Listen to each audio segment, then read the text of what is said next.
Imagine a corporation so powerful it commanded armies. A business so vast it controlled the fate of hundreds of millions of people. A company that didn't just trade with nations, it conquered them. This is not science fiction. This is the true story of the East India Company. For more than 250 years, private company wielded power greater than most governments, reshaped entire economies, and altered the course of world history. Our story begins on the final day of the year 1600 in London. England was not yet an empire. It was competing with stronger European powers for access to Asian wealth. Queen Elizabeth had signed a royal charter granting exclusive trading rights to a group of merchants. Their mission was simple: enter the spice trade. In the 17th century, spices were not luxuries, they were fortunes. Pepper, cloves, nutmeg, and cinnamon were worth more than gold in Europe. A single successful voyage could generate profits of thousands of percent, but reaching the east was dangerous. The company's ships sailed for years at sea, facing storms, disease, and piracy. Many never returned. Those who survived brought back pepper, silk, indigo dye, and saltpeter commodities that transformed Britain's economy. At first, the East India Company was just a trader. It established trading posts in India and negotiated permission from local rulers. India was ruled by the Mughal Empire, one of the richest civilizations on earth. For decades, the company existed as a guest, but history was about to turn. The story begins on December 31st, 1600, in London. England was not yet an empire. It was competing against stronger European rivals for access to Asian wealth. On that day, Queen Elizabeth I signed a royal charter with a single stroke of the pen. She granted exclusive trading rights to a group of merchants. Their mission was simple: enter the spice trade. In the 17th century, spices were not luxury items. They were fortunes. Pepper, cloves, nutmeg, and cinnamon were worth more than gold in Europe. A single successful voyage could generate profits of thousands of percent, but the journey was brutal. Ships sailed for years at sea, facing storms, disease, piracy, and shipwrecks. Many crews never returned. Those who survived came back with goods that transformed England's economy. At first, the East India Company was nothing more than a trader. The company established trading posts along the Indian coast. These were known as factories, centers of commerce, not production. The company negotiated with local rulers and paid taxes. It did not rule land. It did not command armies. India at this time was ruled by the Mughal Empire, one of the wealthiest and most advanced civilizations on earth. Its cities were rich. Its administration was sophisticated. Its textile industry dominated global markets. Compared to India, Britain was economically insignificant. For decades, the company existed as a guest, but history rarely stays still. By the early 18th century, the Mughal Empire began to weaken. Internal conflicts and regional rivalries fractured central authority. Where others saw instability, the company saw opportunity. East India Company did not rise to power through open conquest. Its most important weapon was influence. As the Mughal Empire weakened in the early 18th century, political stability across India began to collapse. Power was no longer concentrated in one strong authority. Instead, it fractured into competing regional rulers, rival courts, and constant succession disputes. For the company, this chaos was not a threat. It was an opportunity. At first, company officials claimed neutrality. They presented themselves as merchants who wanted nothing more than peaceful trade, but behind the scenes they began to interfere. They studied local politics carefully. They learned which rulers were strong, which were vulnerable, and which could be manipulated. They offered financial support to some rulers and military assistance to others. Trade slowly turned into leverage. The company began backing certain princes against their rivals. It provided loans that could not easily be repaid. It supplied weapons, training, and money, all in exchange for political favors. Local rulers, desperate to secure their positions, accepted these deals. And with each agreement, the company gained more influence. This influence allowed the company to dictate trade terms. Taxes were lowered for company goods. Competitors were excluded. Territory was quietly handed over as payment for debt. All of this happened without formal conquest. The company learned that control did not always require violence. Then came the most dangerous decision of all. The company began to build a private army. This was unprecedented. A commercial corporation was now raising its own military force.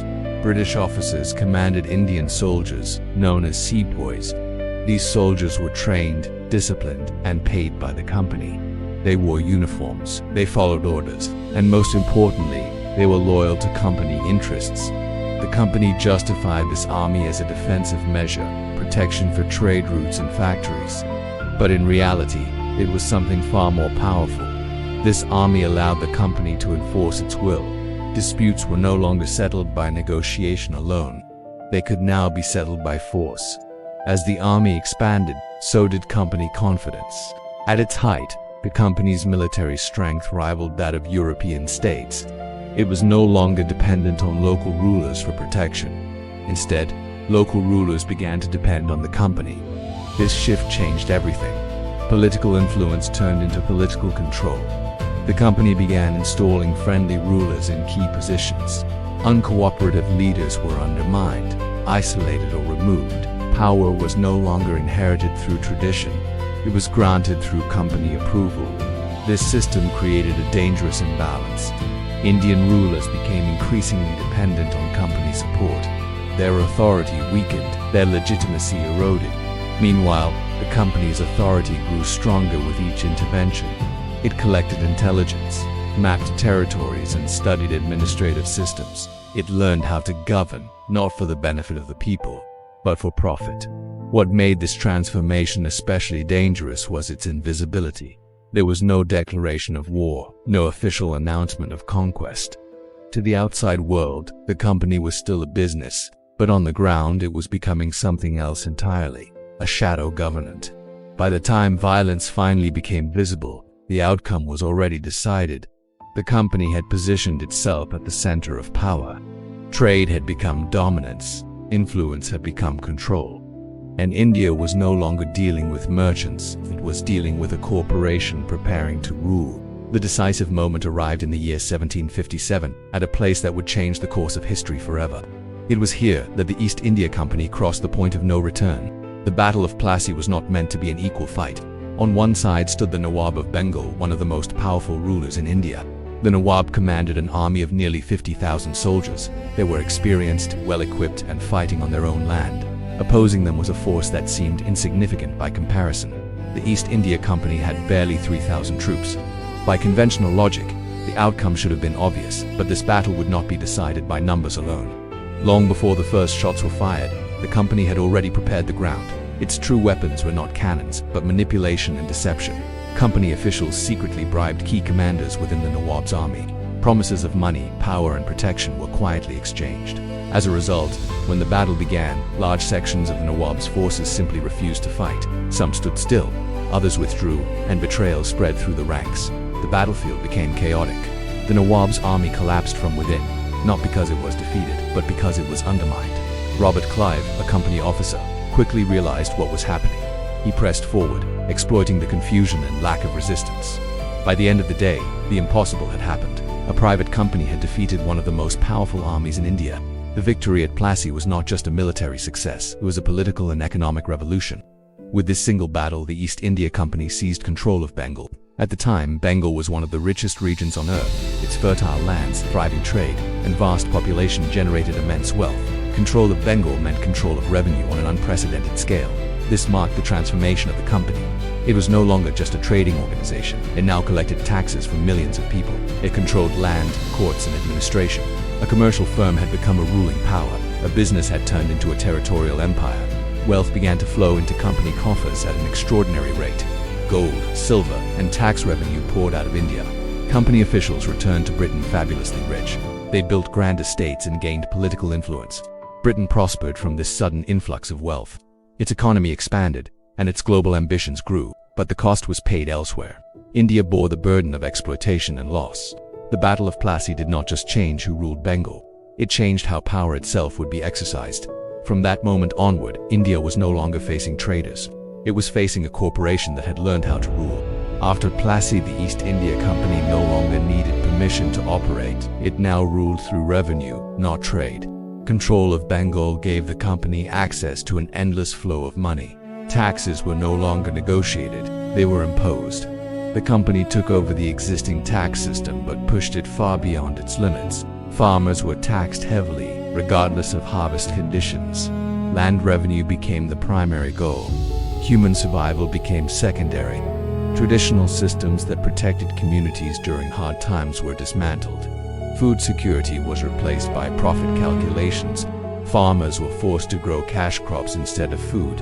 Rice fields became sources of revenue, not nourishment. When drought struck Bengal between 1765 and 1770, disaster followed.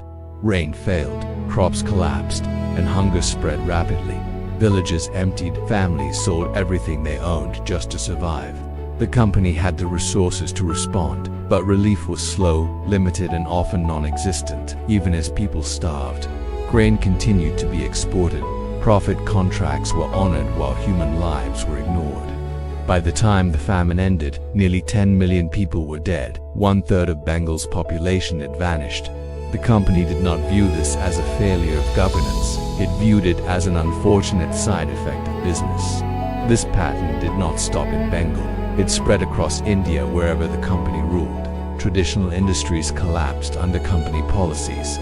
None suffered more than India's textile sector. For centuries, Indian textiles were the finest in the world. They were hand-woven, durable, and globally demanded.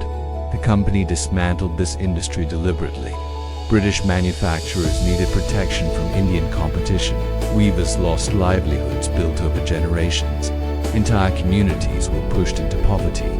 India's economy, once one of the strongest on earth, began to shrink. Wealth flowed outward instead of circulating locally. Before company rule, India produced nearly a quarter of the world's economic output. Within decades, it had been reduced to an exploited dependency. This was not accidental, it was policy. The company had perfected a system where profit came first, always. Governance existed only to extract value. India was no longer a partner in trade. It was a resource to be consumed, and the company was just getting started. Then came opium, not as medicine, but as a weapon of profit. The East India Company discovered it could grow opium cheaply in India, and it could sell it illegally in China for enormous returns. Opium flooded Chinese markets. Addiction spread rapidly, destroying families and communities. Chinese authorities tried to stop the trade. They banned opium, confiscated shipments, and punished smugglers. But profit was at stake, and the company was unwilling to lose it. Britain responded with force. Warships were sent halfway across the world to protect the corporation's drug business. 2 wars followed, not wars of defense, not wars of survival, but wars of profit. China was defeated and humiliated. The drug trade continued, sanctioned by empire. This marked the final moral collapse of the East India Company. It was no longer pretending to serve any higher purpose. Back in Britain, alarm began to grow.